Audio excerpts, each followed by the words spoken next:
Hey guys, Timothy here. I managed to find the time to squeak out one more Vintage Cube draft before Rivals of Ixalan comes out. Rivals comes out, I think, in 2 days. I'm recording this on the Wednesday before pre-release, but let's go and check out our pack. Let's see what we got. I see a Signet here. I see Volcanic Island. I see Entomb, which is a very good way to start a draft if you end up Reanimator. Show and Tell, I've kind of expressed my dislike of this card, even though it does go in some decks. And then there's Ewit for um, some of the green-based decks. This card's fine. Also, Academy Ruins, which is very good in artifact-based decks. I think I'm going to go with Entomb. It fits in a couple different strategies, but it is one of the premier reanimate cards. There's also Oath of Druids, but that deck doesn't come together too often or even too well. I could take a safe pick in the Signet or Volcanic Island, which I'd be fine with, but Entomb is a strong first pick. Even if we end up not playing it, playing Reanimator or something like that, that's fine. I keep taking Metalworker, and then Metalworker doesn't get there for me. A lot of good enablers in this pack. There's Shallow Grave, which does go with my Entomb. I do like that quite a bit. This is a weird one. It's instant speed to return the top creature of your graveyard to the battlefield, and that gains haste, but then you exile it on the next end step, and you kind of have to set up something where you're specifically getting the top card of your graveyard. I might take that simply because it goes with Entomb. The other considerations here are Metalworker, which I don't know. I like Metalworker, but it seems every time I take Metalworker, I don't get the deck for it. There's also Hedron Archive. If I get Metalworker, then I'd be hoping to wheel Academy Ruins and going for the artifact deck. But I think since I first picked Entomb, I'm going to go ahead and take Shallow Grave. Could also take Counterspell and Light and Tutor. These are all fine cards, but we'll stick to the card that goes with my first pick. Follow that up with some nonsense, basically. No real good reanimation target here. I could take Gilded Lotus, which is very good mana ramp. Not as good with these cards. Glenalandra Archmage, which is a very good control card. Very annoying, indeed. There's Regrowth, I suppose, which not insane with these cards, but does go in like a green-black Reanimator deck. Then I could just take Manafix. I might just take Gilded Lotus here, because it's very possible that I end up not actually being Reanimator, in which case I happen to like Mana Fixin like this, or rather Mana Ramp, that doubles as Mana Fixin. The other option would be Glenalandra Archmage, which is a good card. You can Shallow Grave it too to counter a spell. It's a thing you can do, but I'm going to go take the Lotus here. We are looking for possible reanimation targets. Uh, I don't know if people are tired of me casting this card yet or not, but it is an extremely good card. Kolaghan's Command is something that I have not seen come up in Vintage Cube that often. Also, Goblin Dark Dwellers could be a real card here.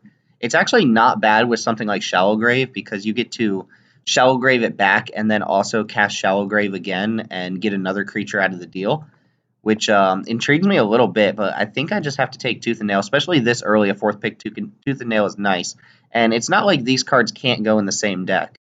If I'm going to have these obnoxious big creatures in my deck, then having alternative ways to get them into play other than reanimating them is fine. So I think that's going to go ahead and be the pick here. Not 100% sure which route I'm going. Ooh, Imperial Recruiter. Not quite what I want for what I've already picked here. Could easily take Verdant Catacombs here or Sakura Tribe Elder. Rex Sage is also a consideration. Not huge on the swords, even though I will board into them when I know I'm in a certain matchup. I think this is just going to be Sakura Tribe Elder here. I would not mind this Verdant Catacombs. And we'll kind of keep our eye on this Reanimator package and then keep our eye on this Ramp package here and see which one ends up being the right way to, right thing to shift into. Progenitus, again, not the card I want to cheat in the play, but might just be what I want to pick here, since I have a couple ways to cheat it into play. Also, what else am I taking here? I mean, I could take like Kitchen Finks or Pentad Prism. I'm not in love with anything else that's in this pack, so Progenitus always seems to find a place in my decks, whether I want it to or not. Ooh, now here are some options that go in a completely different deck. First off, is there anything I care too much about with what I've already drafted? Not really. Dark Confidant is not what you want in Vintage Cube that often when you're drafting a deck like this. I'm interested in Goblin Welder and Trinket Mage, even though they don't really have anything to do right now. But if I end up being a deck that takes advantage of the graveyard, then Entomb and Goblin Welder actually go together very well. This can dump any artifact in my graveyard, and Goblin Welder can sack it to get it back. So I kind of like that idea. And if the artifact deck ends up being open, that's what we'll move into. So we're still just keeping everything open right now. Ooh, Avenger of Zendikar is a good ramp target. Chandra Torch of Defiance is fine. And then I don't mind Raging Ravine or Blackleaf Cliffs because I could go red-black here. I could go green-red. I think Avenger of Zendikar is just exactly what I want here. It's very good tooth and nail target.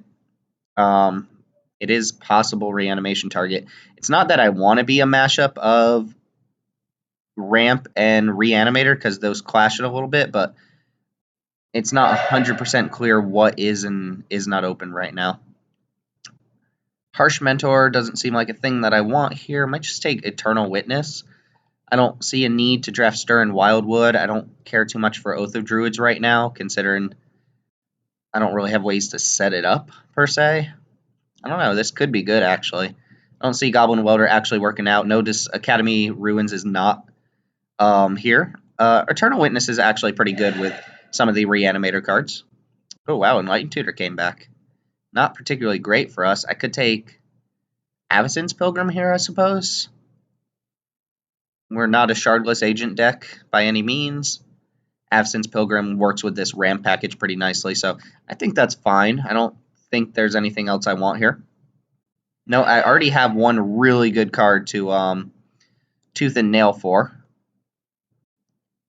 This is going to be Rishkar here. I've never been impressed with Rishkar, but if you can turn one a Mana Dork into turn two Rishkar, that's actually not that bad. Huntmaster, not a card I love, and Razorverge Thicket doesn't do anything for us right now, so I will take the mediocre ramp. Ramp nonetheless, but mediocre ramp it is. Goblin Dark Dwellers. Currently casts Entomb and Shallow Grave. Might just take Den Protector. Den Protector is not amazing in Cube, or in Vintage Cube, I don't think, but it is a fine playable card. And then here, Voice of Resurgence is not really something I'm in love with. I don't see myself playing Mutavault. I mean, I could, I guess, but I'll take Maze of Ith. Sometimes that can be good. And follow that up with Rishadan Ports. And Eidolon. So it's looking like I am going to end up being a ramp deck, which means Progenitus, not quite what I want. Ooh, we opened Black Lotus.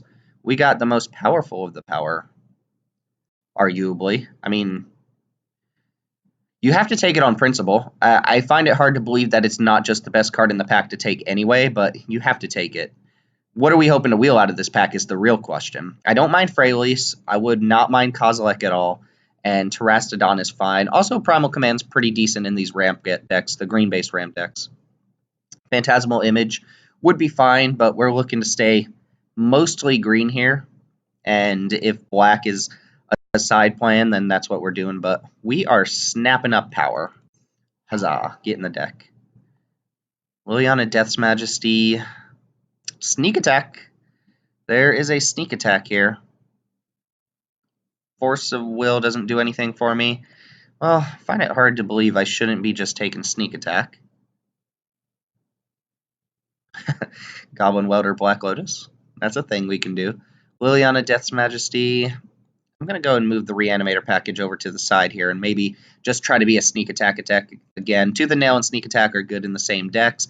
I'm already passed up on Kozilek, so I don't see myself getting that back, but Sneak Attack is a card that I've raved about quite a bit and continue to. Oh, there's Reanimate in this pack. There's Lotus Bloom, which is, we could have the trifecta of Lodi here. Polluted Delta doesn't look like it's going to be good for me. It could take Thran Dynamo, and that looks like that might just be the pick for me. Thran Dynamo, the 4 mana, tap for 3 mana. Genwave, also a consideration, although Genwave wheels quite often. I would not mind having Genwave if I end up having like Thran Dynamo, Gilded Lotus, Black Lotus in my deck. Outside of that, Wall of Blossoms is a card I'm never like disappointed to have, and then there's also Reanimate, but Reanimate's kind of whatever. I'm going to take the fast mana ramp. Follow that up with Navineral's Disc. Nykthos doesn't look amazing here. Exhume. The Reanimate hits just keep coming. if I pick up like Survival of the Fittest, then this reanimation plan could really pan out. Because I'm not seeing a lot of these big guys. So far I have Progenitus and Avenger to cheat into play. And granted, that's not bad. I'm looking for like Craterhoof Behemoth to go with Avenger. I could take Scavenging Ooze, which is very good against a lot of decks.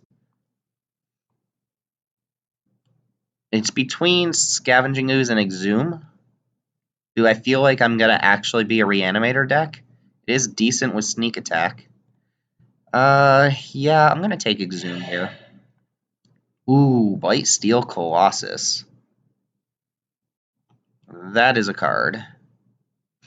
Hymn to Terror's a card I always want to play. There's also Selesnya Signet, which is a half on-color Signet. And that Iona, which Iona was decent for me last time I played Reanimator, which I have Reanimation right here. Entomb Exhume is a combo. Blightsteel Colossus is the real deal, though. Especially Tooth and Nail, Sneak Attack. This is about on par with Emrakul. It's a step below Emrakul, but it is exactly what you're looking for here. I'm going to definitely do that. I'm definitely going to take this big boy right here. Xenagos the Reveler. I don't mind this card. Badlands doesn't seem like what I'm going to need for this deck, and Inspiring Vantage doesn't quite do it either. Hangerback Walker. I mean, Goblin Welder looks a little bit better now that I have Blightsteel Colossus, but remember, this has the shuffle back trigger, so you have to kind of time things weirdly. I could take Badlands in anticipation of putting Sneak Attack and this Reanimation stuff in the same pack, or in the same deck. Or I could take Xenagos, which is a decent ramp card if I have a lot of early game cards, which I don't actually have a lot of early game creatures. I have like one or two. Might just take up Badlands here, because I feel like this Reanimation stuff is going to end up in my deck. Also make some future fetch lands a little bit better if that's how I end up going here. First big brick that I'm seeing, I don't mind Traverse the Ulvenwald. I'm going to have artifacts in my graveyard a good number of times, but I don't really see having Delirium that often. Matches of the Will, not something I'm interested in here. Brain Freeze. Much as I want to always be a Storm deck, it's not how it works very often. I wish this pack just had like a good mana fixture in it, but it doesn't. Bring to Light's always something that I try and I'm never happy with. Ooh, we could take Overgrown Tomb here. Tundra doesn't seem like it does anything. Damnation's also pretty good against creature decks, not going to lie, but I think I'm going to take Overgrown Tomb. Just go ahead and secure up some more mana fixing for me. I passed up on Verdant Catacomb, so I know for a fact I'm not getting that, but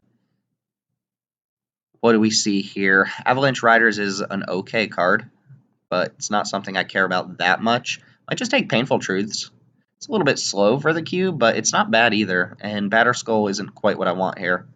Yeah, I'll take Painful Truths. Follow that up with Godless Shrine. Is that a thing I care about here? Again, the white mana doesn't really matter. Bazaar of Baghdad. That could be a thing here. Do I think I'm playing Plateau? No. Do I think I'm playing Spellskite? Probably not. Yeah, Bazaar could be a thing here, actually. Bone Shredder, Lava Claw Reaches, or Lotus Bloom. I don't really think I want to be a Mana Flare deck. Take Lotus Bloom. Goblin Welder's starting to look a little bit better, but the only thing I actually have to fetch up is Blightsteel Colossus. But I think I am going to end up playing this Reanimator package here, which makes Bazaar of Baghdad look a little different too. I don't think I'm playing anything out of this pack. I guess I'll just gank a Burst Lightning. This is not going to be a Shrine of Nykthos deck. And Olivia Vidarin actually has matchups where she can be quite good, so sure, why not? Lightning Strike. And just take all the mono red cards. I didn't even see this in like the original pack that it must have been it. Alright, we're kind of a pile right now. We would like maybe another big reanimation target. There wasn't a Tarka in that same pack as Blightsteel Colossus for what it's worth. Ooh, Gravy Titan. That's a good one. Natural Order as well. Natural Order fetches up Progenitus and Avenger. There's a Golgari Signet, which would also be quite good. Huh. Kind of like the idea of just taking Grave Titan here. Ophiomancer is Ophiomancer. or Signet, or Phyrexian Metamorph, which is also a pretty good card. I don't think I'm actually going to play Goblin Welder, but it is just something we should keep an eye on. There's also Control Magic, but we are not playing Control Magic, so maybe we want Grave Titan here. Not a bad card to Tooth and Nail, or Sneak Attack, for that matter. Golgari Signet actually taps for our mana, though, and we would like some early acceleration. It goes well with Goblin Welder, if that's a thing I end up doing. Grave Titan or Golgari Signet, what would you guys take here? I think I'm going to go ahead and take the Signet. Since if I can cast one of these spells and put Blightsteel Colossus on the battlefield, that's often going to be enough to win on its own, I think. Follow this up with, we have Nissa Worldwaker. It's okay. Lion's Eye Diamond, not what I want for this deck by any means. Urborg, I do not hate an Urborg, especially if I end up playing Bazaar of Baghdad. And then Scalding Tarn, which does not fetch Overgrown Tomb, but does fetch Badlands. And also makes Traverse the Ulvenwald slightly better. I think I'm going to take Scalding Tarn here. Yeah, I kind of like that. It's either that or Urborg, and Urborg is not going to be, like, super crazy good in this deck. I could, I guess, take Diabolic Edict, but it's not really an insane card by any means, so I don't mind Scalding Tarn here. Where did Scalding Tarn go? Where are you, Scalding Tarn? It disappeared. Or maybe it's right there and I'm just too tired to notice. Ooh, Karakas. Hello. Darkslick Shore, Smokestack, Putrid Imp is a way to actually get cards into the graveyard to reanimate. I guess it can make Traverse a little bit better. Doesn't do too much. Makes Goblin Welder a little bit better. Kind of like the idea of just taking Karakas and using it as a sideboard card. It's also pretty good with Sneak Attack. Not that that's a thing we need to be doing.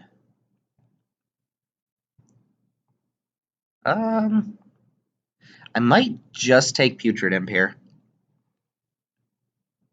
And maybe not play it, because this pack's not great, but Putrid Imp does go with the Reanimator stuff. Alright, I'm going to stay off Eureka for once in my life. I'm just going to leave it alone and not take it. Could take Abrupt Decay here. Yawgmoth's Will doesn't seem amazing for me. Scroll Rack is a little bit better as soon as I find my Scalding Tarn. There it is.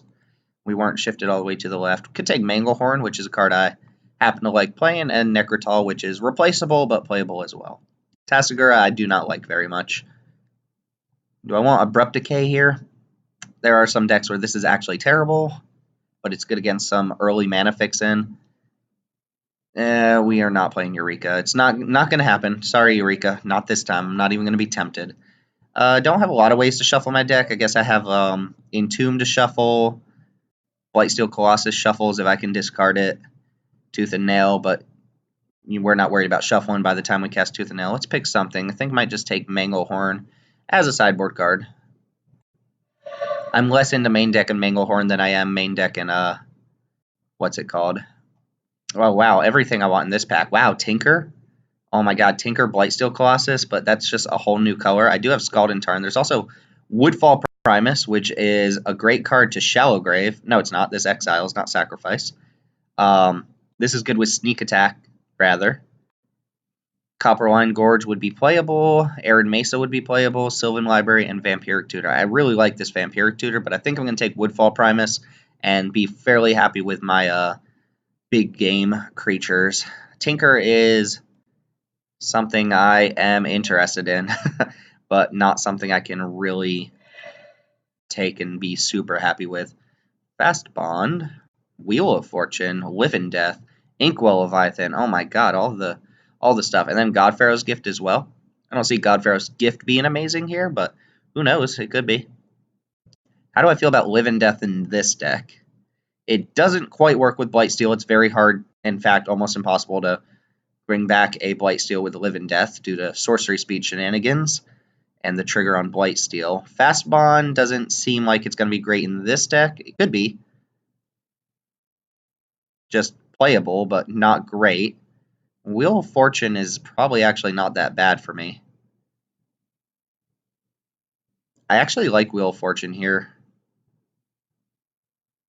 Live and Death is okay. Leovold, you say? Imperial Seal, the slow version of Vampiric Tutor. Sacred Foundry doesn't matter, and Pernicious Deed is super slow for this cube. Playable, I'm sure, but super slow. I think I might just take Imperial Seal here. This is technically card disadvantage, just like Vampiric Tutor, but it sets up your next play quite well if you have something going on. I feel like the artifact deck was open. I think we saw Tezzeret, we saw Inkwell Leviathan in the last pack. We have Blightsteel, Tinker, Goblin Welder. Like, we have things to make this happen, but I don't want anything else in this pack. Leovold's good, but I don't think it's worth going into the fourth color for. So Imperial Seal is fine. Dragon Lord Jamocha, this is the story of a girl? No. We'll take Maelstrom Pulse here. I don't mind Maelstrom Pulse. This just deals with pretty much any problematic permanent you can think of. And then Braids is Braids, but I've yet to see a good Braves deck. Grave Titan came back. Well, that's pretty nice. Gives me another target for Tooth and Nail and such. I don't really have a lot of good ramp. Did I take that Signet? I'm pretty sure I took that Signet. Yes, I did. Alright, so snapping up Grave Titan. This card I think is not very good. Even in green decks, it always seems like too mid-rangey. Yeah, there is a Tezzeret there. Could take Oath of Nissa. This is a fine card. There's nothing like exceptional about it in this deck since I don't have Planeswalkers. It's just a green Ponder, basically. And Lion's Eye Diamond, I guess, is kind of whatever. I mean, I could crack a Lion's Eye Diamond in response to a Wheel of Fortune, I suppose. I'm going to take Oath of Nissa. And here, I don't really want any of this.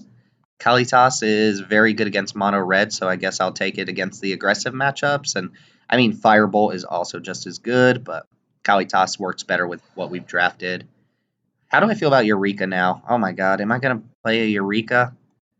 Abrupt Decay is probably better. Alright, after all that garbage I just talked, ooh, Copperline Gorge coming back is pretty nice. My Mana Fixin's pretty decent. Hero's Downfall, I don't like main decking that card, but I will certainly bring it in certain matchups. And then we're going to have to sort this out a little bit. We got a weird deck. I'm thinking Goblin Welder probably shouldn't be in the deck. Mainly because the only thing I have worth getting it back, or worth getting back with it, is Blightsteel Colossus. And I don't think that's enough to justify it. If I was an actual artifact deck and I had, you know, Sphinx of the Steel Wind or cards like that, then I'd be a little happier with it. But as is, I'm not in love with it. We do have a couple combos here. I really like Wheel of Fortune here. I think I'm going to go ahead and cut this Oath of Nissa because it doesn't really matter that much. Eureka is pretty decent in this deck, I'm not going to lie. I'm going to move Scald Tarn over. We're going to move Copperline Gorge over. And we are going to play Overgrown Tomb. I have to think about this Bazaar of Baghdad for a second, because it works with a couple of my cards. But really the only reanimation spell I have, I guess, is Exhume and Shallow Grave, which are not bad. I think I'm not going to play Bazaar of Baghdad in this deck, because we're kind of going two separate plans here. We have the Tooth and Nail plan, and then we also have the Exhume Shallow Grave plan, which are both fine. It's kind of a hodgepodge of two different decks here. I have to cut a couple more cards. I guess I could play... Am I going to play Lotus Bloom? I mean, this little burst of mana is quite good. It gets me to a very, very early play if I need to. So I kind of like keeping them both in the deck. Although I don't think I need Lotus Bloom. I might cut Progenitus too. Sneak Attack. Den Protector seems a little iffy, especially when I already have Eternal Witness. I'm probably going to play 16 lands in this deck. This looks like a 16-lander for sure. So, got to cut a couple more. How do I feel about Putrid Imp?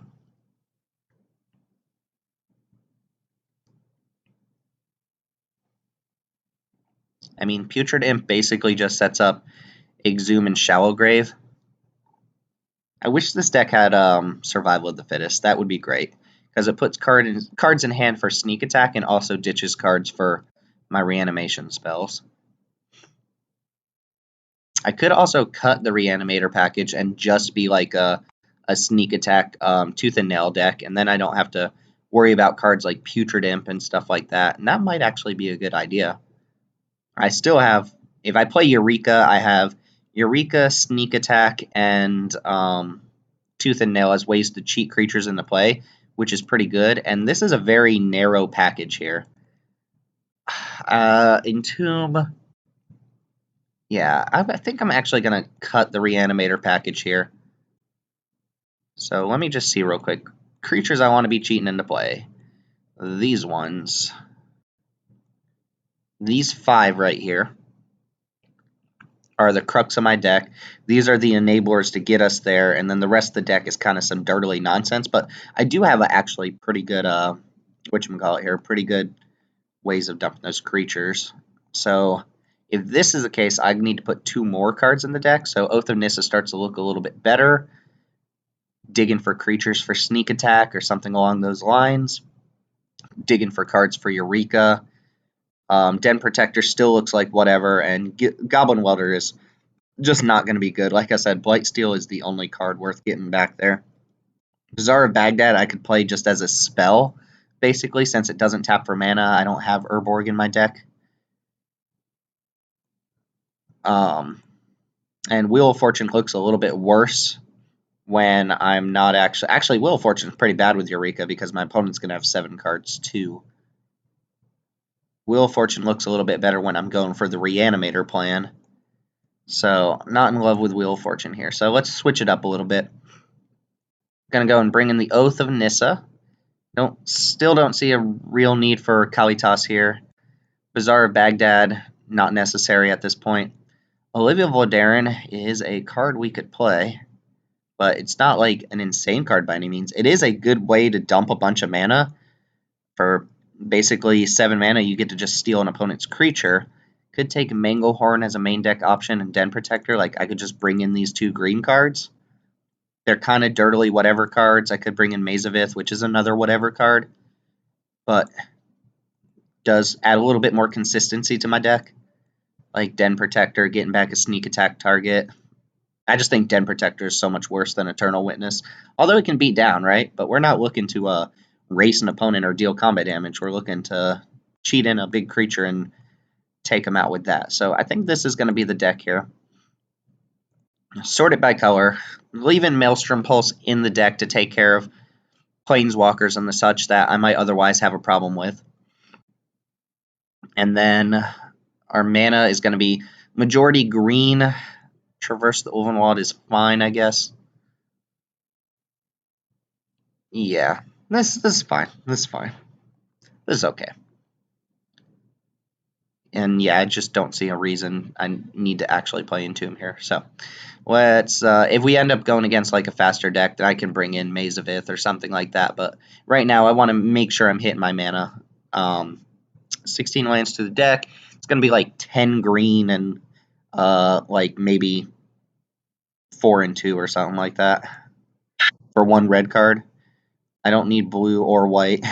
They're doing that because of Progenitus. So 4 black, 2 red. This gives me 16.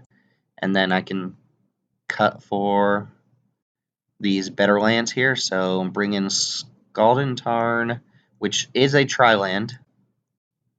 Well, I guess it's a dual land. It gets Badlands or it gets a mountain, which is fine. Copperline Gorge and Overgrown Tomb. Mana does not seem bad here. I don't need that many swamps, especially Grave Titan is supposed to be cheated into play here, but cut a swamp for one of these. Cut a 2 forests for some of these things. And then I guess cut one of the mountains. I don't even need that many mountains, to be honest, just for sneak attack. Alright, so this will give me 1, 2, 3, 4 main deck red sources, not counting mana rocks like Black Lotus or Lotus Bloom, Gilded Lotus. I actually have all 3 Lotus. Sure, whatever. For green sources, I have 8, 9, 10 just lands, which is pretty good. Plus, Golgari Signet helps with that. And then black sources 1, 2, 3, 4, 5, 6. Yeah, this mana actually seems pretty good for what we have. So this is going to be the deck. I hope this works out. I hope I get to infect somebody at some point, and we'll see what happens. I'm not playing a blue deck. Hey. Yeah, thanks for watching. My name's Timothy. See you guys in the matches. Alright guys, Timothy here. We have Lotus Bloom in our opening hand, Sneak Attack, Woodfall Primus, which is great. We just have to survive 3 turns. I think we are on the draw here. Yes, we are. So depending on what kind of deck we play against, this could be a very good opening hand if they're a little bit slower and I get to Sneak Attack. Plus, I still get to just play like Signet into Morph and then have that plan up. Plus, Woodfall Primus is going to pop 2 things if I get to Sneak Attack it into play. So this seems like a pretty good opener for me. It doesn't have any actual green mana, but so be it. Well, now it has green mana, so be it. We're going to start by casting, or rather suspending our Lotus Bloom and lead off with a Forest. See what we're up against here. Blue decks are my least favorite of the decks to play against. Or rather, the most threatening decks to play against, I should say. Go ahead and keep that in the skirts. Alright, we're just going to play Signet here and pass the turn. Ooh, Blightsteel with Sneak Attack. That might actually even be better. If Sneak Attack resolves, or we don't die before we get a chance to Sneak Attack, I imagine it just wins me the game. What with, you know, Blightsteel Colossus. Ooh, opponent going for a Mox here.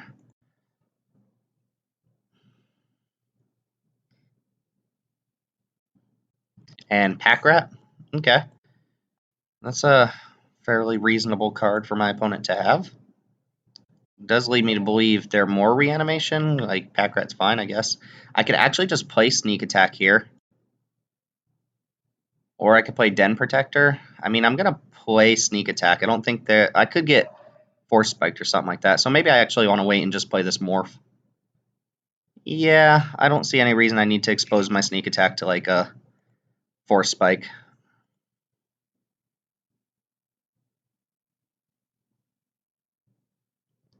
Also, getting Den Protector down means that if my opponent, oh, they didn't actually hit a land drop, so the Mox makes more sense. Although they pitched a land to put the Mox down, so that's fine. I just need them to tap out this turn. Shriek Maw, evoking Shriek Maw, they say. Alright, well, I think I get them with a Blightsteel Colossus here, but that is fine. They're going to need like a Force of Will to not die. Yeah. I could also just show them Woodfall Primus. Like, Woodfall Primus is going to pop 2 permanents here instead of showing them Blightsteel, but I'd rather go for the Blightsteel win. And Lotus Bloom means I can fight through, what's it called? Force Spike. So we're going to go ahead and just cast Sneak Attack and then use Lotus Bloom to... I guess I could put in 2 creatures just in case. In case something goes wrong, maybe there's like a bounce spell I'm not thinking of. Like, showing them the extra creature here doesn't matter too much, but let's go and see if they concede to Blightsteel Colossus.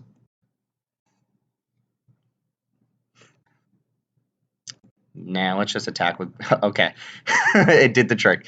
Cool. Alright, well, we didn't see much from the opponent. They're kind of a base black deck, I guess, or Grixis. I mean, some of these, like, early removal spells seem decent. I don't want to just die to a Pack Rat. So I kind of like the idea of bringing in something like Lightning Strike or maybe Burst Lightning. Olivia Vodarin takes care of it pretty nicely. Maelstrom Pulse actually pretty good against Pack Rat. I don't think I need to change up too much here. The problem is my opponent now knows about my deck, so they can bring in like their Artifact and Enchantment destruction, but that's where cards like Eureka and Tooth and Nail come into play because I have alternative ways to get my cards into play, which is nice. I don't really know what my opponent's doing. I didn't see enough to actually make too many decisions as far as what to take out. I mean, Manglehorn had a target, sure. Manglehorn can also be good with Eureka if my opponent puts in like a really ridiculous artifact or something, or it can just stop their early ramp. 2 for 1 off their Mox Diamond. We're just gonna run it back exactly how we had it. That was perfect. What else can you ask for?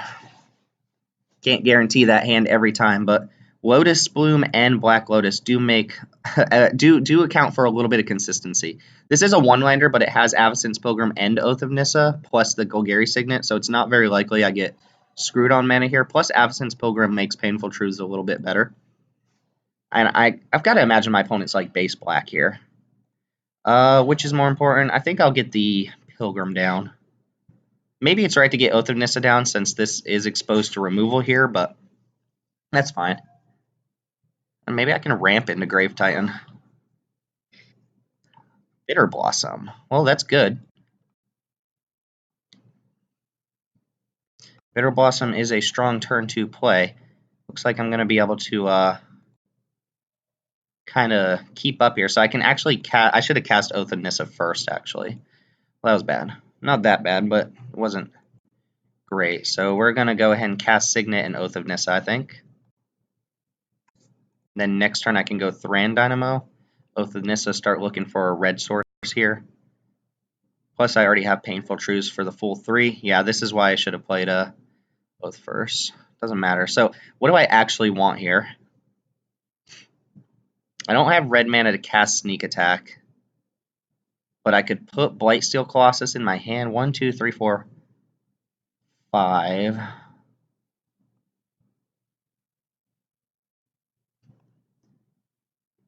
It might be a little greedy to put Blightsteel Colossus in my hand. I should just take them out so I can cast Sneak Attack and then go for like Grave Titan or something like that.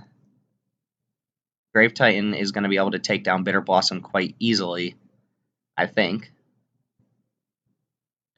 So I think I'm just going to grab the Mountain here. Just guarantee that I'm still hitting lands. Since it's not guaranteed I'm going to be winning with this Blightsteel or anything like that. And then I already played a land, so we'll go and ship it here and start dying to this Bitter Blossom, I suppose. Well, I guess we're not dying yet, but... Did my opponent mulligan this game?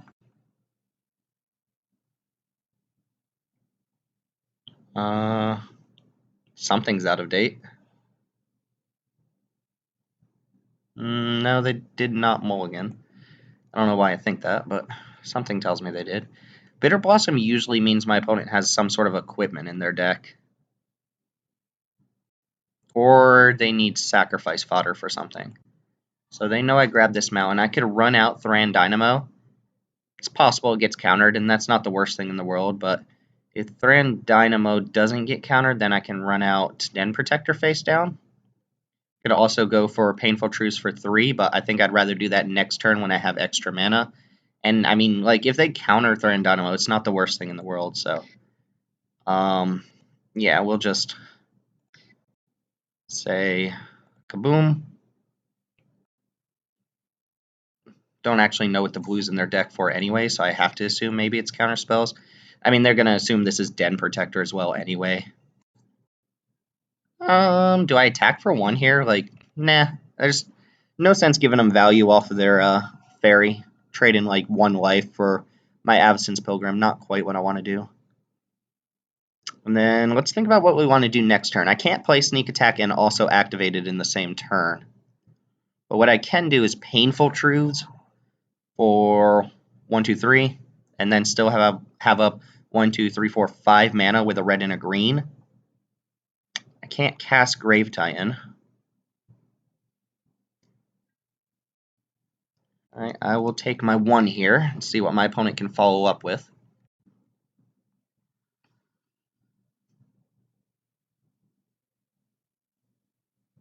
Got to watch out for cards like Bribery here. Bribery, Phyrexian Metamorph, basically anything that turns my creatures against me. Treachery, the things that I always hope to open in Vintage Cube but never seem to see. This card is beautiful.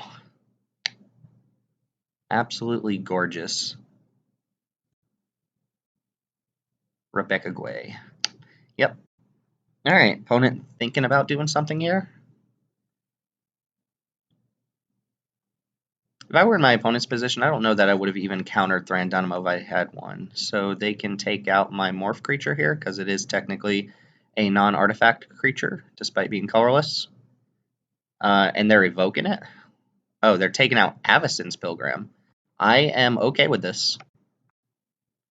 I can still cast Painful Truths. It's kind of bizarre.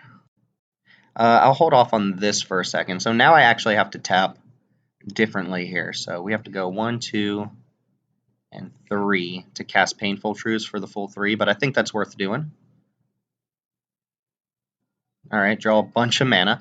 So now we go Swamp. I could get back Painful Truths, but I'm going to cast Gilded Lotus here. If I get remanded or something, that's okay. Nope, that just straight up resolves. And now I can attack, I suppose. I'm not blocking. I could get back Painful Truths with Den Protector if I want to, but I think I'm going to hold off on a second and try to go like Sneak Attack Grave Titan next turn. It's really weird that my opponent played that way, but let's go ahead and attack. I could flip this just to kind of like keep at parity and make sure I'm ahead of my opponent here. But like I said, if I can land Grave Titan with Sneak Attack, then that's going to be enough. I have 6, 7, 8, 9, 10, 11 mana next turn, with plenty of mana to cast and activate Sneak Attack.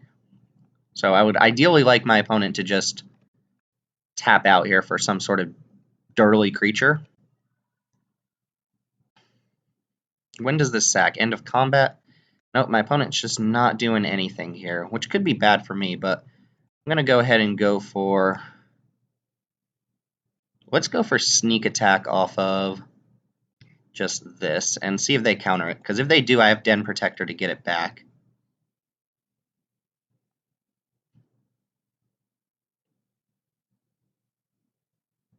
I mean, because my opponent sitting here not doing anything makes me think that, and killing off Avacyn's Pilgrim especially over my Morph makes me think that they might be scared of a card like this.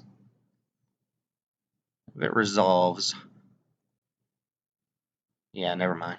We're not doing that. Alright, decision time, opponent. If this gets countered, then it costs me 2 mana to flip this up. I can replay Sneak Attack and still Sneak Attack in Grave Titan. So maybe I'm rooting for this to be countered. Probably not, but maybe. Alright, this looks like a counterspell to me. It says commit Mystic Confluence. 3, 6. No, actually, I'm just going to let this get countered and then do what I said. No, I will not pay 3. I will not pay 3. I will not pay 3. So now we go, let's make sure we do this right. If I do this, flip up Den Protector, get back Sneak Attack, tap for 3 red, keep one of it up, tap, tap, play Sneak Attack in Grave Titan. But then I don't have this to get back Grave Titan, which is kind of what I was hoping for, but that is okay. So, play my land for the turn. Go ahead and Megamorph. Could also go for Painful Truths here, but I think getting Sneak Attack is a little bit better. I mean, they knew that was Den Protector, right? Alright, now we have to make sure to keep up a red mana. Could have also cast Grave Titan.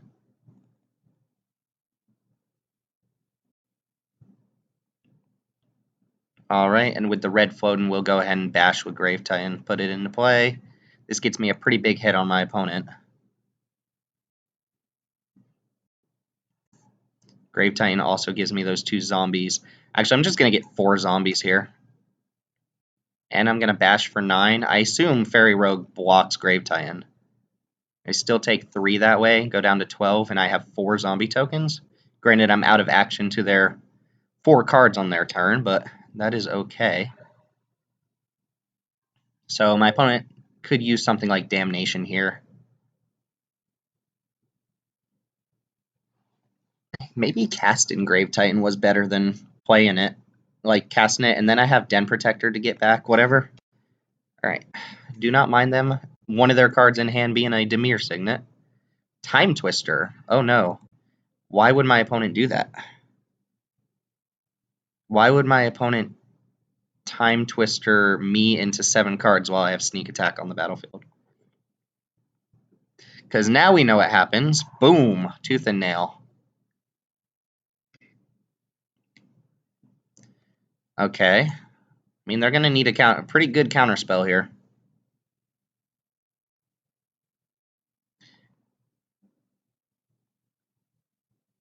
Because we are entwined in Tooth and Nail. Do I... Oh no, I shuffled Graveyard back too, so Grave Titan's gone. Maybe they got rid of that for that reason. But if I go for Tooth and Nail, I can actually just put creatures into my hand and Sneak Attack them into play. So I could get like Progenitus and Blightsteel Colossus and just have my opponent super dead to their 2 mana. So let's see if they can do anything about this. I'm not even going to entwine this, I don't think, because the 2 mana I spend on Sneak Attack is basically going to be the same 2 mana that I would spend to entwine it. So let's go, and this gives them haste rather than just putting them on the battlefield. So 5, 6, and 7. I haven't played a land this turn. I don't need black. Well, maybe I'll need black for Imperial Seal or something, so might as well play the Forest and search your library for 2 creature cards, reveal them, put them into your hand. Do you counter this? They do not, so we are searching up the creature they can't block and the creature that kills them through blockers. And now we jam. That Time Twister was bad. I don't even know what my opponent could have. Alright, show you that and show you this. Can you deal with my cards? Nope, they say you got it. Alright, I don't know why my opponent cast Time Twister there. I'm sure they had nothing, but I had 2 cards in hand, and I don't think you want to Time Twister the guy who has Sneak Attack in his deck. So, fair enough. Blightsteel Colossus doing work, although we actually just had lethal with Progenitus and the zombies and Den Protector. Pretty nice, that worked out. Let's go ahead and see if Game 2 works out. See you there. Alright guys, Timothy here for match 2 of this Vintage Cube draft. We are on the draw with a exceptionally slow hand. No mana ramp. No way to actually cast Imperial Seal or Sneak Attack. I could easily draw Black Lotus and just win this game off of Sneak Attack. Or Lotus Bloom would be good. Any sort of Mana Rocks, my Golgari Signet. This is such a spec keep, but I'm going to keep, and we'll just see what happens. This is a bad keep. I will acknowledge that. This is not, like, a particularly good hand. Oh, my opponent's turn 1 Mystical Tutoring. Normally that means Storm, but we'll see what they tutor for.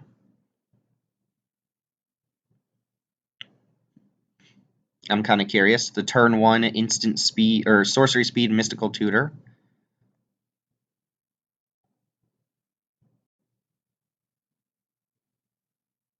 And they're thinking about something, so they didn't automatically have a card in mind.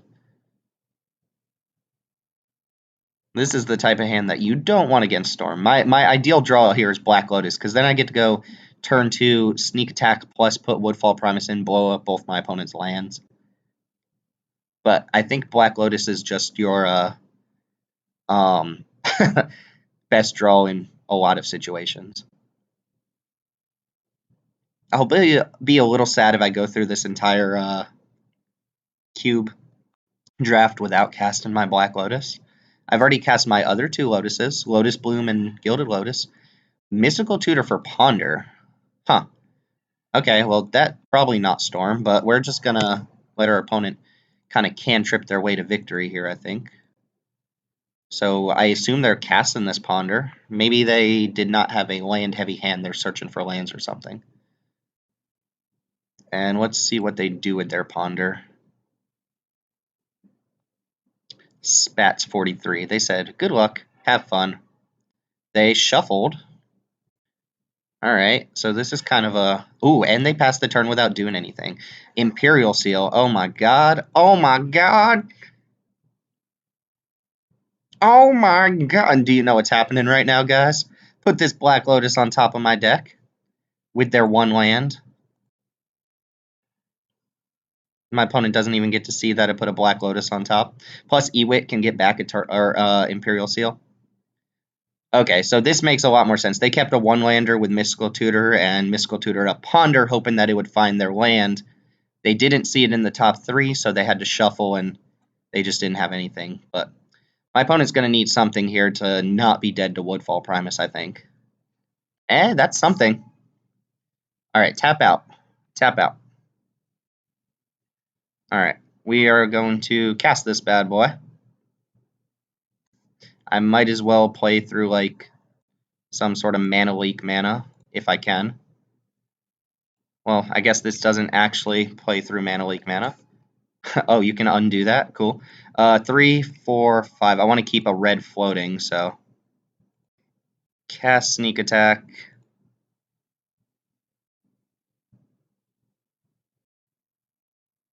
Alright, if they have Mana Leak, this gets me pretty good. They played the Mox Ruby, so I assume they have a 2-mana spell. Oh, this is going to be so sweet. Does Woodfall Promise have to destroy something? Ooh, I'm going to have to destroy one of my own things, aren't I? Yeah, actually I am. That's kind of interesting. This is going to blow up your island.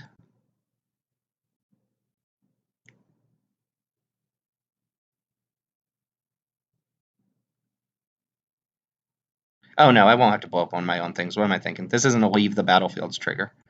Alright. Because what happens is you sacrifice it on the end step, and then it persists, so it comes back into play and it destroys my opponent's other mana source, which is actually pretty gross.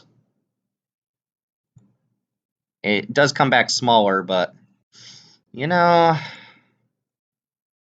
Alright, bye-bye Mox Ruby. Sorry, opponent. Okay, they have something for a red mana? Burst Lightning, deal 2 to me. That's fair. Like, get it out of your hand, I suppose. So this looks like a Delver-style deck, based on what I'm seeing. Burst Lightning is not a card you play in Storm. Oh no, they're making a comeback.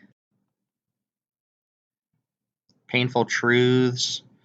I guess I can cast Eternal Witness. Play Imperial Seal. Kind of like the idea of just playing Painful Truths for 2.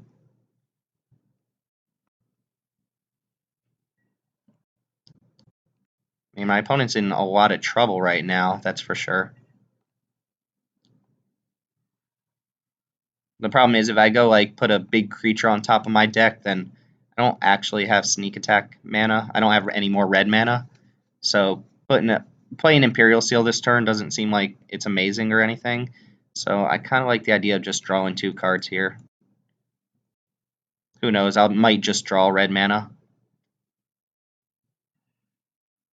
That's okay. Yeah, that's fine.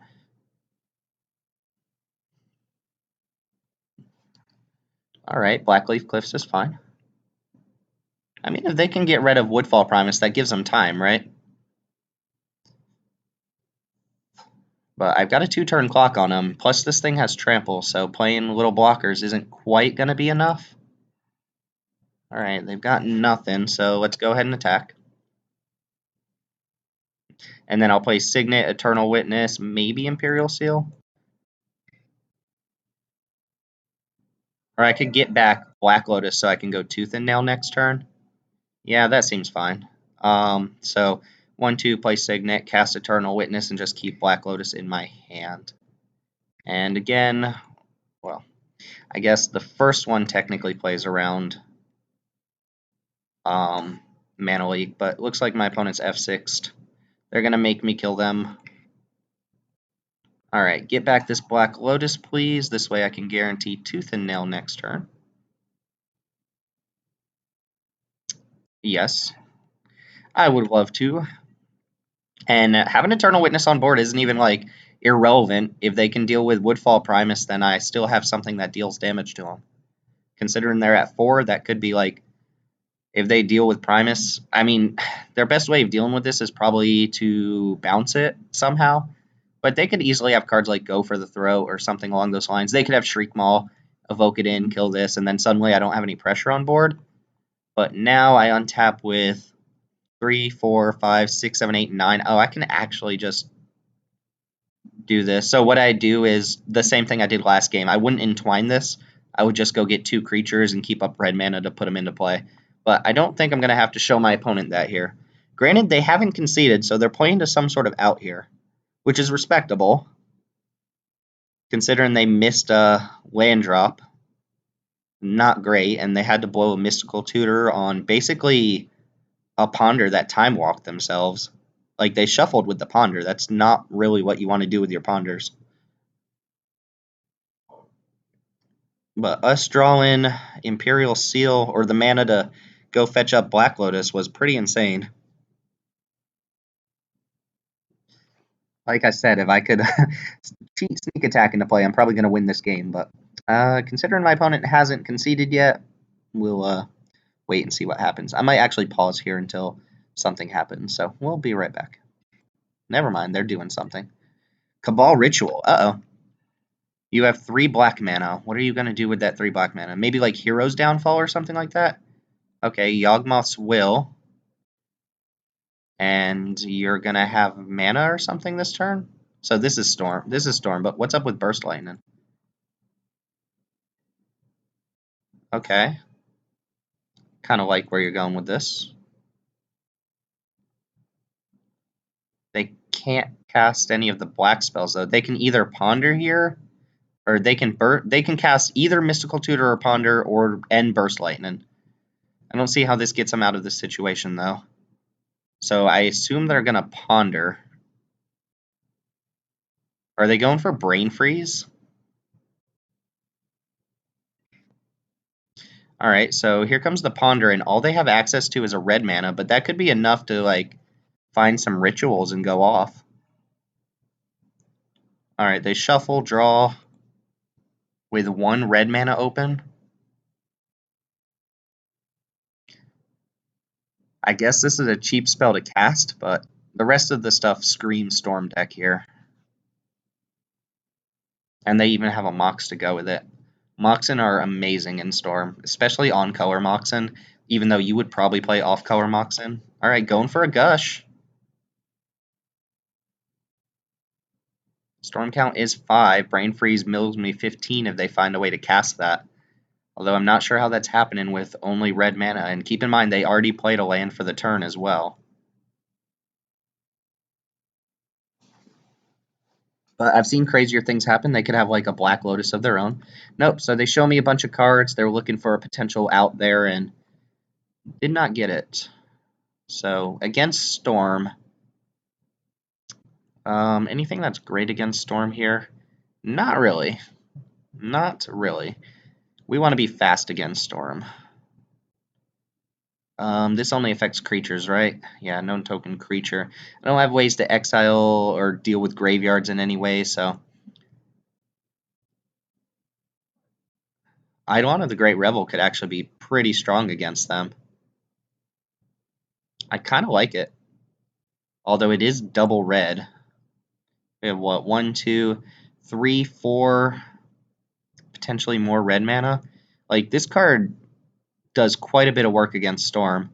Yeah, they have Burst Lightning in their deck, so they have ways to get rid of it, but I think that's fine. I might take out Traverse the Ulvenwald for that, although Traverse looks better if I'm bringing in a card like this.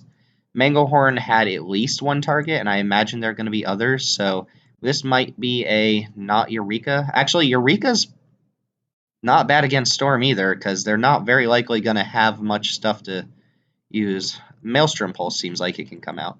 Alright, this is a little bit of a risky card to put in my deck. Maybe I shave, like, 1 more source here and add another red to the deck, since I have plenty of green mana. But if they're going off and I get them to a low enough life total, Eidolon could make it so that they can't really storm off.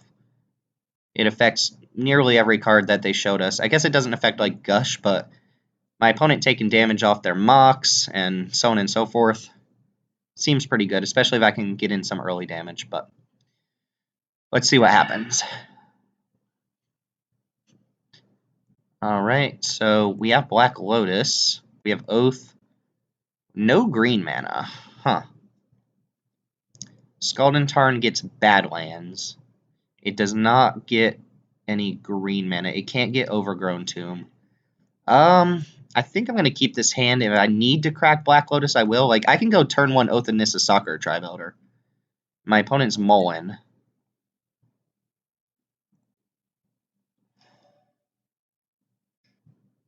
Alright, let's see what the draw is. Because if I draw green mana... Oh, perfect. Alright, I'm not going to go for Black Lotus yet. Because I can get a turn 3 Grave Titan here. And Oath should be able to find me something, I'm assuming. Land, creature, or planeswalker. Avenger of Zendikar. Forest Mountain. I guess Soccer Tribe Elder can get my other red source, because this is going to fetch up Badlands. Yeah, we're going to get Avenger of Zendikar here. I think that's pretty obvious. Since I'm going to be hitting land drops and I have Black Lotus, I'm not too worried about mana here. But then again, we are playing against a Storm deck, so anything could happen. Like, that's the thing about Storm is it looks like they don't have blue mana right now, but they could just go off at pretty much any time. They just need to have enough time to go off, if you know what I mean. So I think I'm going to go... it's kind of tempting to hold on to Scalding Tarn until I get Avenger of Zendikar down, since it double triggers the plant tokens. Could also go like Soccer Tribe Elder plus Rishkar this turn, and then I'd have 1, 2, 3, 4. No, I still like just holding. I'm probably going to go for the turn 3 Grave Titan, which means I need to get Soccer Tribe Elder down this turn, and I think I can hold off on Scalding Tarn. Yeah. All right. So Soccer Tribe Elder is going to come down, and we're just going to pass the turn. No, I would like to cast my creature. There we go. And it does look like my opponent's missing blue mana. We didn't see their actual win condition either. Like, we don't know if they're Tendrils, Brain Freeze. This looks like... Ooh, Thoughtseize. Alright, so they probably take Black Lotus here.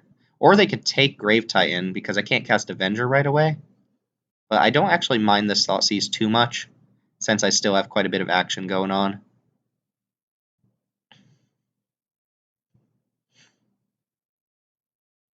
If I were them, and I see my board state, 1, 6, I would probably take Grave Titan here, I think. It's kind of, it's an iffy situation. Maybe, no, it's got to be right to take Black Lotus. That slows me down the most. Okay, well, Grave Titan it is, so I don't fault them for that decision either. I think Avenger is just incorrect, and Rishkar seems incorrect, since I'm going to be able to cast this no matter what. It's, ooh, reanimate my Grave Titan. Wow, my opponent just got the sick beats there. Do we lose game now? We might lose the game now. That's a pretty strong play from the opponent. Reanimate my creature. It's respectable. I'm probably going to die to this. Although Avenger of Zendikar, ooh, is nice. So we're going to go for Rishkar here. Rishkar's just going to put a counter on itself.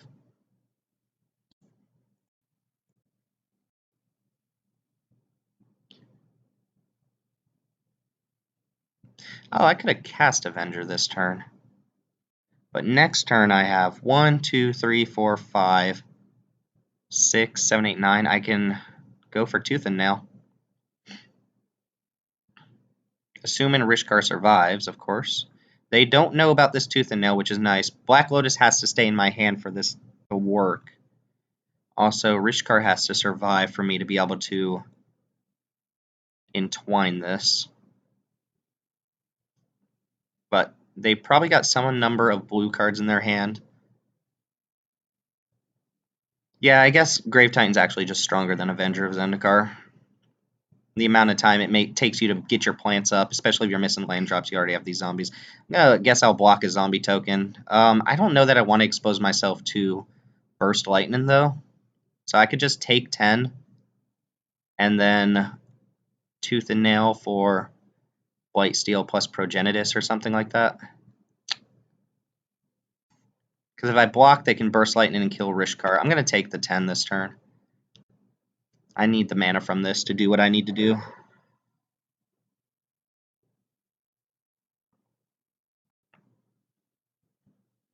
3 in hand from the opponent. They do have a blue source, and Creeping Tar Pit's actually a real card I gotta watch out for. Alright, so drew a swamp. So now we go, just to double check, 1, 2, 3, 4. This is 5 mana, 6, 7, 8, 9. So I can Entwine Tooth and Nail. I could just put Avenger of Zendikar down, make enough blockers that I can deal with stuff, and then get, say, Progenitus, because Progenitus is going to kill him in 2 turns, and there's not really anything they can do about it, and I don't want to die to, like, just randomly getting beat down through Creeping Tar Pit or something, so playing Avenger off of Tooth and Nail might be correct. And Progenitus just eats Grave Titan, so be able to block a bunch of creatures here, I think, is the correct play. Although Blightsteel makes it so they can't really come at me. So we're going to, I think, cast Black Lotus, put a Swamp down, make a bunch of mana. 3, 4, 5, 6, 7, 8, and 9. Cast Tooth and Nail, Entwinin'.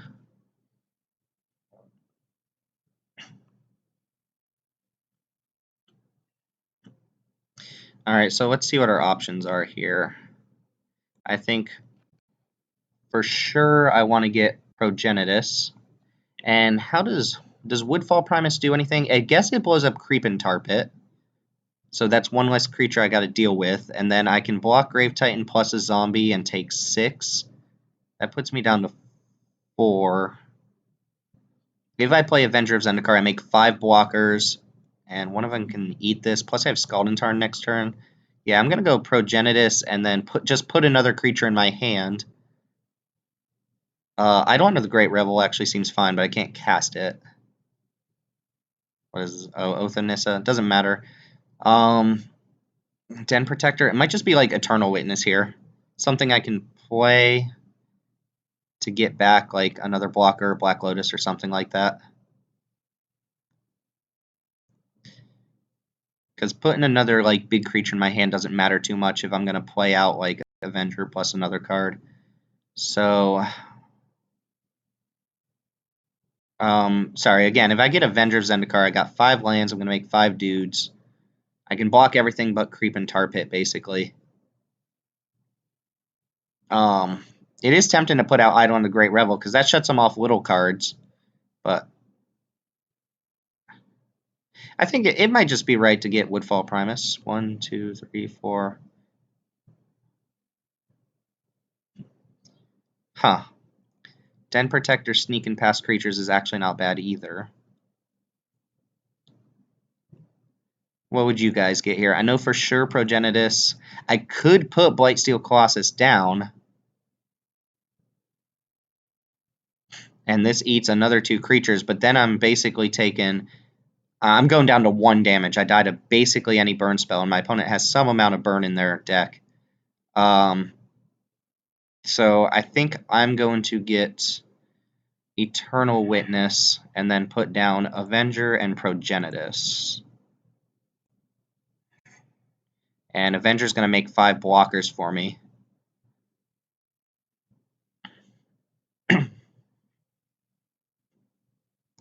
And then we're just going to pass the turn from there. Oh, opponent's got something. Terminate is fine. I guess they also need another blue source in order to actually activate Creeping Tar Pit in the first place. But I can eat Grave Titan and then take a bunch of damage here. They have 5 mana, 2 cards in hand. So they can Burst Lightning me, technically. They can smash with everything, too. So I think what I would do if they attack with everything is put Progenitus in front of Grave Titan and block 2 of the zombies.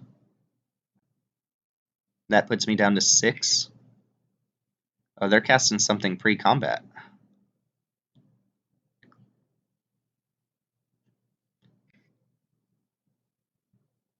What if they Yawgmoth's Will? What could they get back here? They're gonna Dark Petition. Okay, that's pretty strong. You know what they could do is Dark Petition, get Reanimate, but I don't think they want to do that. They don't want to go be, they don't want to go under 10 life. If they Toxic Deluge for 1, like right now they can only cast black spells. So they can't Thoughtseize me because that puts them to 10 life and Progenitus would be lethal. They have to get a black spell. I'm just thinking like they could get Yawgmoth's Will and cast it, but then they can't actually cast anything else. 3 mana board wipes that are strictly black. The only thing I can think of is Toxic Deluge, and if they Toxic Deluge for 1, they're actually hitting me for less damage, so I don't think that works. They would only deal 4 to me, and then I would kill them with Progenitus. No, I wouldn't. They would go down to 11. Huh. Maybe they go get an island here or something, so that Creeping Tar Pit can attack next turn. Which means I might want to attack with just, or block with 1 more plant. Also worth noting, if that Avenger of Zendikar had survived and I put counters on all my plants, they could have tapped for green mana with Rishkar. But Avenger did not survive. I wonder if my opponents act... I mean, they've got to be a Storm deck. Dark Petition, it's just weird to have, like, Terminate. They probably boarded that in. Although they had main deck Burst Lightning, so who knows. Opponent thinking very hard about this Dark Petition, though. And I would be too. So if they can't get anything relevant that they can cast with the 3 black mana this turn, they might just get something that sets them up next turn.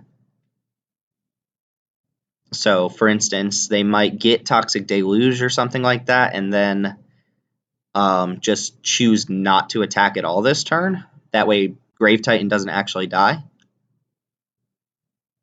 And then next turn, they could, like, Deluge or something, and then try to come in for the win. They are animating dead on Avenger of Zendikar. Alright, so they want to kill me next turn.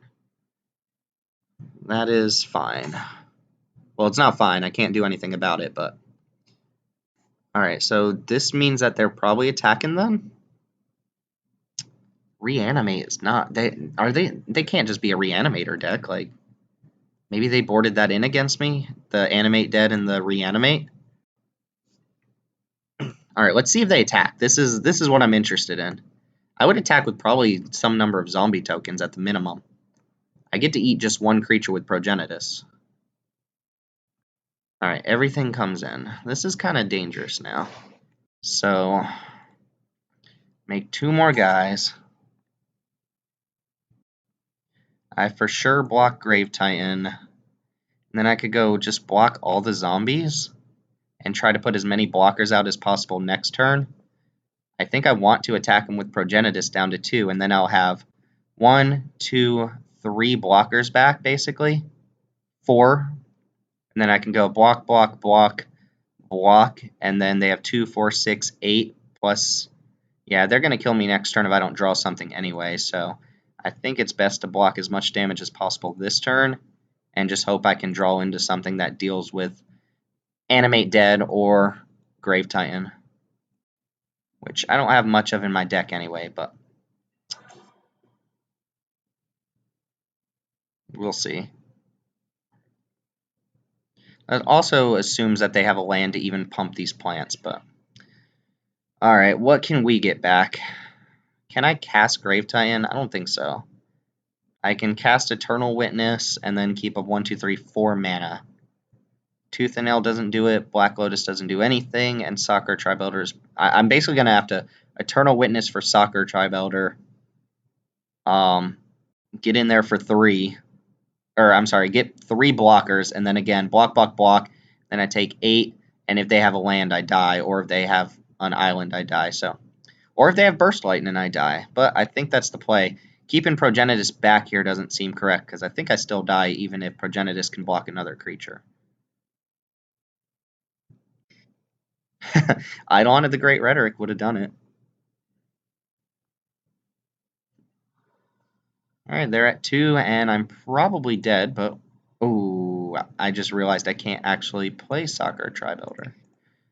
Can I do anything then? All of these cards tap for black? Is that a thing that's always been there? Huh. Never mind, I still have 3 blockers. I lied, I lied. Yeah, I can't play Soccer Tri-Voter. Oh, I can with Rishkar, actually. And having that as a blocker isn't much different, so... Yeah, well, I mean, my opponent's probably going to kill me anyway, but we'll see. Tap for green. Having this as a chump blocker is basically the same as having Rishkar as a chump blocker. If I get another turn, I win. If not, I lose on their turn, basically. So let's see what they play. I can't, like, a land kills me here, and a non-land probably kills me too. Because block, block, block, 8. If they don't have a land, I could potentially survive, but all they need is a land to make these killer plants, and then they could have a number of non-land cards that also do the trick here. Hopefully their hand is just like Ponders and Mana Rocks and stuff, but we'll see.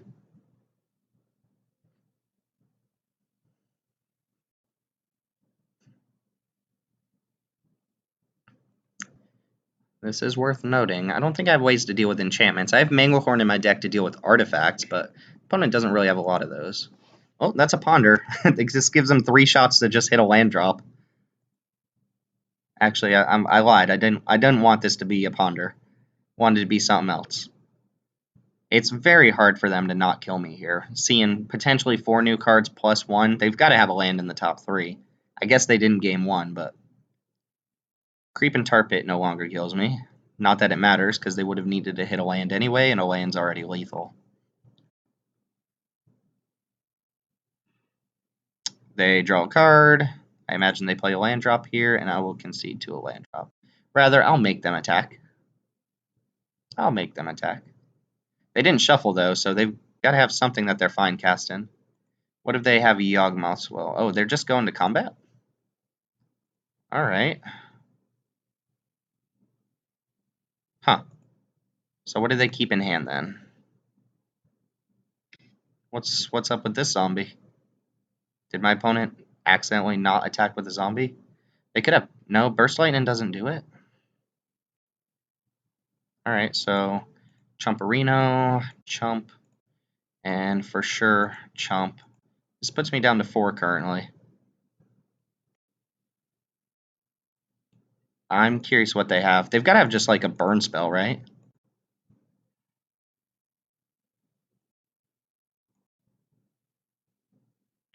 I'm so bad.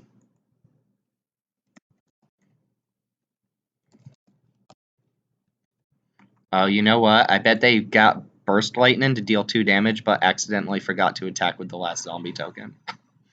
Is that what's going to happen here? I bet you that's what's going to happen.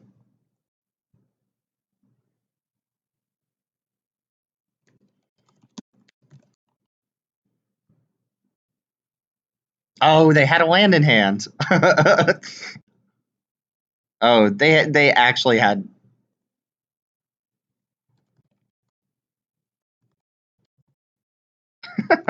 That's... That is that is extremely unfortunate. They actually had the land to kill me there, but they they played it post combat. All right, sure thing. Well, I will kill you with a Progenitus, sir. Thank you for being a good sport about it. I should not say sir. You could be an Avacyn. You could be an angel. I don't know. I don't want to assume.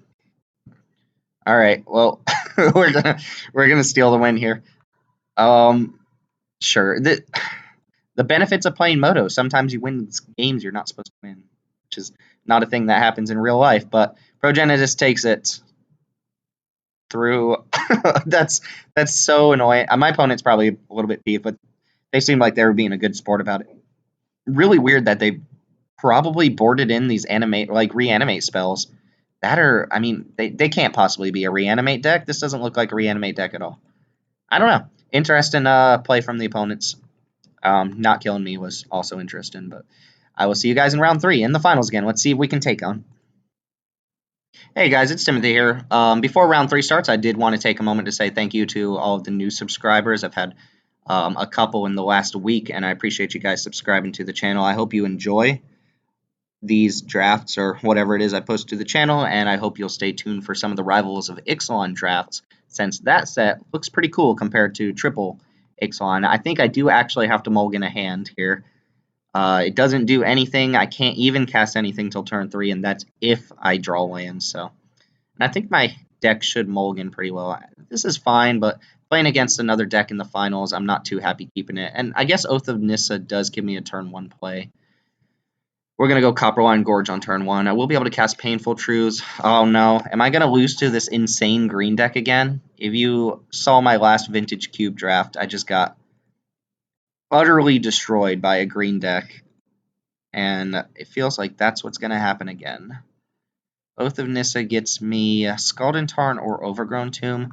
These don't matter too much, but I will take the Tarn for deck thinning purposes.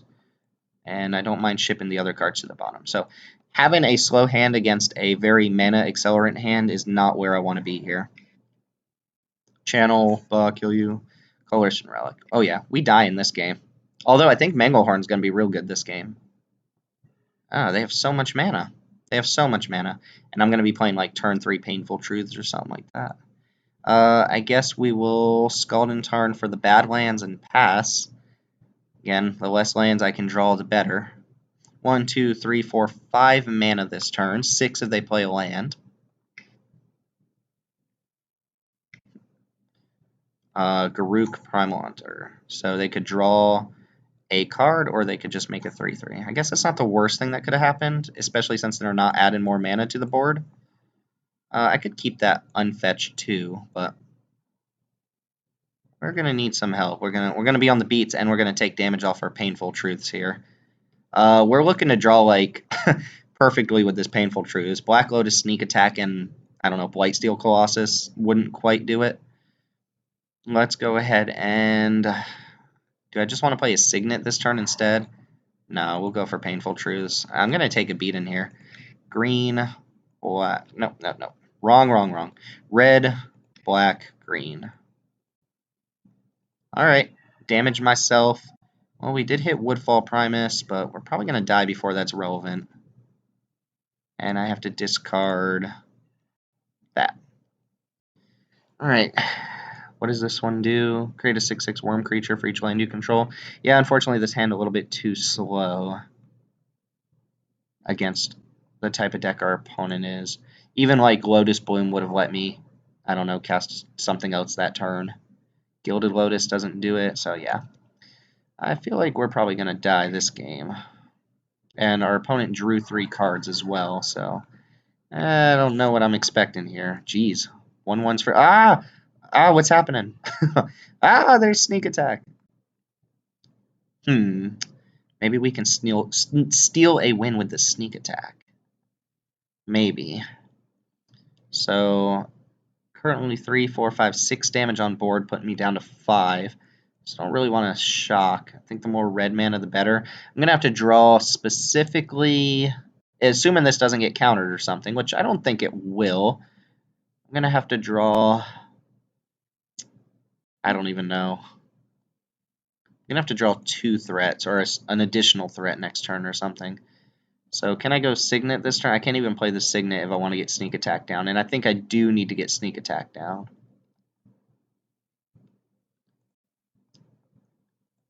Sneak Attack Woodfall Primus actually is not bad here.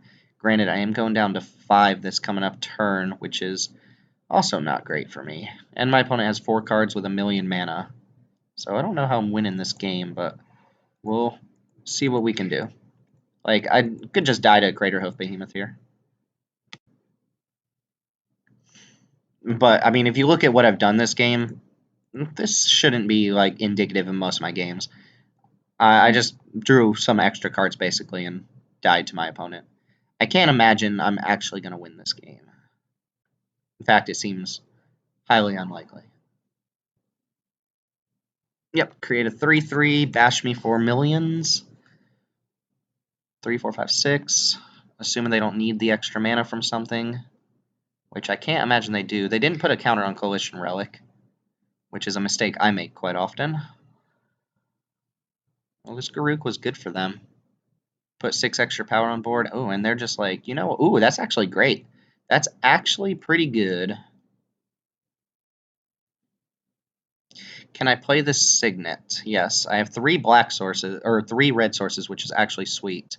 So I think I'm going to go for sneak attack on Garruk so they can't put another beast into play. Actually, I can do that on defense and just kill this anyway, because they're probably going to use this post-combat. And if I do this pre-combat, I'm going to have up to 4 blockers. So Grave Titan actually might save the day here, which means I can afford to play Golgari Signet this turn, I think. They're just sitting behind some sort of counter magic, I guess. Yeah, let's get Signet down here. As long as I keep up red sources, that's what I really want to be doing. Alright, and we'll see how we need to play out this next turn based on what they do before combat. So they could go for, like, Upheaval or something. Like, this feels like an Upheaval deck. Ancient Tomb, that's strong. Especially considering my opponent's at 20. I'm not doing anything pre-combat, so here's our chance to blow up Garruk and maybe some other stuff. And they're just attacking straight into sneak attack. So what I'm going to do is sneak attack in Woodfall Primus. Hope to bait a target here. Woodfall Primus is going to pop your Garruk so you don't get any more value off that. And then I'm going to sneak attack in Grave Titan. Alright, that just happens. We are going to pop in old Gravy Tea. Wish I had 1 more red source. This would be great. Activate. Put in Gravy.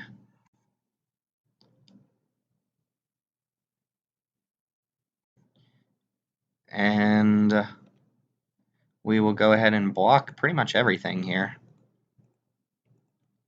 I think taking care of Arbor Elf is just probably more important than the others. I don't know. Forests are better than just mana dorks that only tap for green, I guess.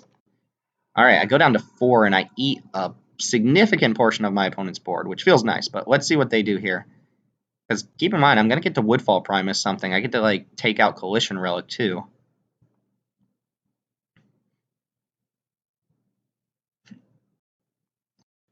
This turn went very nicely. Grave Titan was huge there. Just 3 extra bodies for 1 red mana. Alright, what are we casting? This looks like... I don't know. I don't know what this looks like. Actually, this looks like Upheaval. Elves of Deep Shadow. More mana dorks? Do you still have to watch out for something like Craterhoof? Alright, so Woodfall Primus... Persistent is nice. And Grave Titan coming back.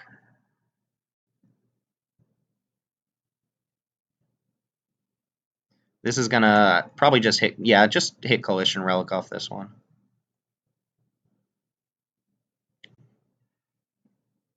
So now they're down to 6, 7, 8, 9 mana, which is still a lot. Ooh, Den Protector? Actually solid. I think I'm going to take a turn to just get Overgrown Tomb down. Because what I can do is I can E-Witness back Grave Titan. If I attack all in, am I scared of dying? No, actually, because what I can do is at instant speed, I can sneak attack in Eternal Witness and sneak attack in Grave Titan again if I need to. So I am going to take a turn to just put Overgrown Tomb down and attack with everything. And hopefully my opponent goes for like a bad attack or something, and then I can do that play. The fact that I can put 10 power down at instant speed is kind of ridiculous. But here I'm bashing for 9. This makes their Overgrown Tomb much worse too. So we will put Den Protector face down and just hold up Eternal Witness. Alright, let's see what happens next. My opponent has, what do we say, 9? 2, 3, 4, 5, 6, 7, 8, 9 mana on the board currently. 10. Could be an Ulamog. That would be pretty gross. Ooh, they're just like, alright. Ooh, Kozilek. And they draw 4 cards.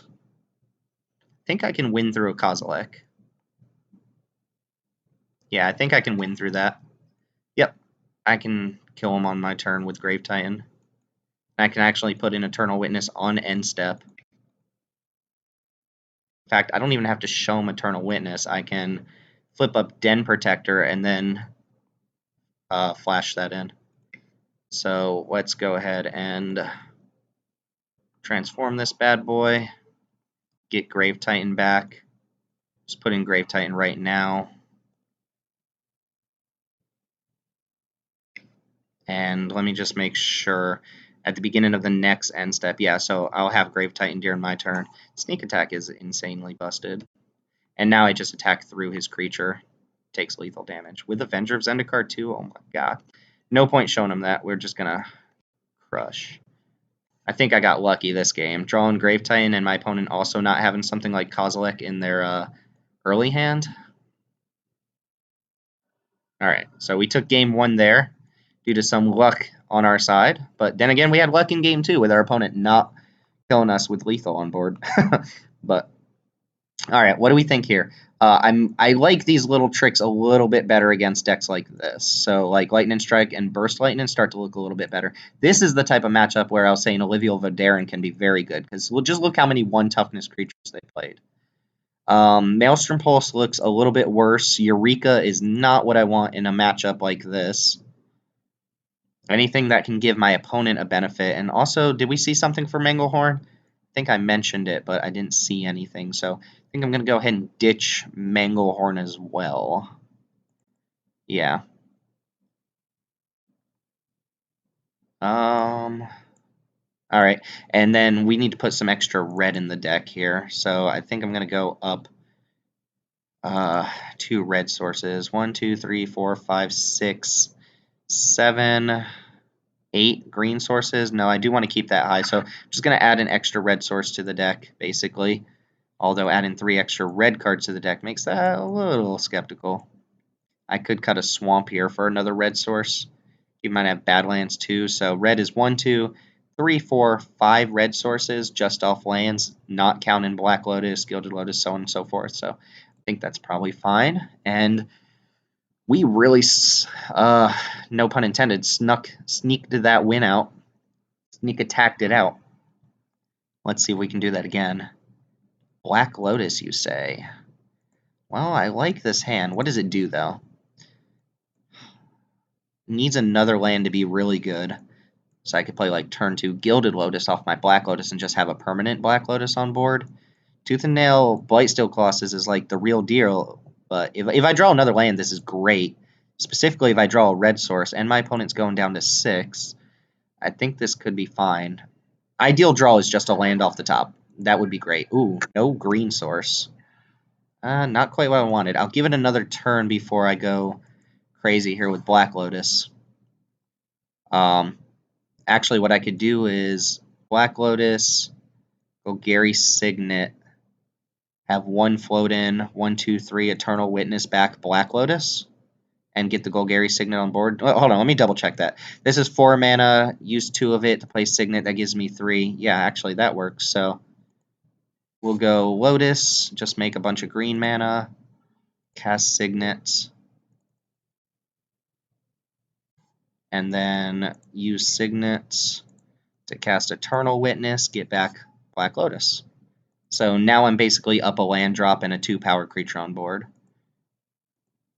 Maybe not the best use of Eternal Witness, but now if I want to next turn, I can go Black Lotus into Gilded Lotus. But we'll see what we draw. Rishkar. Huh. So I can go Black Lotus, cast Gilded Lotus, use Gilded Lotus to cast Rishkar, and then I get to untap with 3, 4, 5, 6, 7 mana, play Tooth and Nail, put Blightsteel Colossus into play. This seems great. I am going to be attacking with my Eternal Witness, so I want to do this all pre-combat. Green, activate. This 5 mana, cast Gilded Lotus. Use Lotuses to cast Lotuses. We just going off right now. And it looks like our opponent has a little bit of a slower hand, so this is good. Did we see blue cards from our opponent, though? Did we? Also, I can Lightning Strike any relevant creature they play. Ooh, Thran Dynamo. Alright, gotta watch out for that. Den Protector. So 3, 4, 5, 6, 7. I can Tooth and Nail. Could also just Lightning Strike and play Den Protector. Alternatively, I can play Den Protector, flip it up, get back Black Lotus, and make sure I can Tooth and Nail with Entwine next turn. Maybe go get like Manglehorn to take out Thran Dynamo. And if I do that, I can actually Lightning Strike this thing right now. That puts him down to 3, 4, 5, 6. Keeps him off of potential 8 mana play or something like that. Kind of like this idea. I don't love the idea of just Tooth and Nailing, putting Blightsteel Colossus down when they can untap with, Duplicant or something like that. Might be a little conservative, but I think I'm going to go and Lightning Strike Galveston's Pilgrim and play Den Protector. 3, 4, 5, 6. I would need 5, 6, 7 mana to do all that. Might just be better to attack and just see what happens, I guess. I mean, I like just dealing 6 to him here. And then put down Den Protector, and maybe I don't Lightning Strike yet. Maybe that 1 extra mana won't matter. But if they play something like Ugin, it's going to matter quite a bit. You have to -3 Ugin. Then Blightsteel definitely gets them, right? So let's just play Den Protector, and I guess pass the turn, because ideally I'd like to morph this. But hopefully our opponent doesn't just destroy us here. They have a lot of mana now. I think they drew a forest on turn 2. We got a pretty big lead on them, though. Alright, they're like all in here. 8 mana. It is going to matter. Let's see what happens. Green Sun Zenith for a 7-drop. Is this going to be Avenger of Zendikar? This wouldn't be the best Avenger I've ever seen. Let's see what big green baddie you can get here. They can't get... I guess they could get something like Reclamation Sage. That would be pretty sick. Oh, okay, they conceded. They got nothing and conceded. Cool. All right. I'm not going to complain about that at all. We took down another Vintage Cube draft. That's the second trophy I've got here. It's hard to win these things, man. I thought I was going to get channeled out of that game for sure. If you didn't watch my previous Vintage Cube draft, go watch it, because Channel is a hell of a card. But anyway, thanks for joining me. Again, my name's Timothy. I hope you really enjoy this, and I will be looking to put up some Rivals of Ixalan videos starting next week, with pre-releases coming up this weekend. As always, thank you for watching. Make sure you like, comment, and subscribe. Especially comment if you feel like something should have gone different, or if you just enjoyed some of the plays, let me know. I appreciate talking to you guys, or girls. And yeah, I'll see you next time. Stay tuned for Rivals of Ixalan. Later.